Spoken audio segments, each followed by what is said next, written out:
അദ്ദേഹം വീട്ടില് വെച്ച് എന്തോ ഇംഗ്ലീഷില് പറഞ്ഞില്ലേ? അതോ നീ വളരെ സുന്ദരിയാണെന്ന് പറഞ്ഞതാ. അത് തെറ്റല്ലേ? വേറൊരാളുടെ ഭാര്യ എങ്ങനെ പറയുന്നത്? അയ്യോ, നീ എന്താ ഇങ്ങനെ സുന്ദരി? അതൊരു കോംപ്ലിമെന്റ് അല്ലേ? എന്നുവെച്ചാ പുകഴ്ത്തിയതല്ലേ, പുകഴ്ത്തൽ. അങ്ങേരുടെ ഭാര്യയായ എനിക്ക് പോലും തെറ്റായി തോന്നിയില്ല. വാ, നമുക്ക് ചായ കുടിച്ചോണ്ട് സംസാരിക്കാം.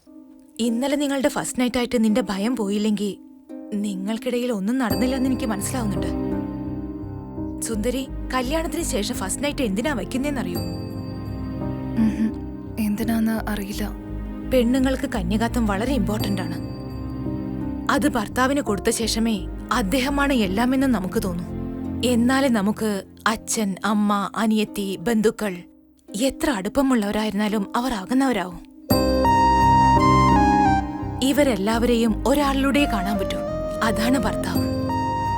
നിങ്ങൾക്കുള്ളിൽ ആ കാര്യം നടന്നില്ലെങ്കിൽ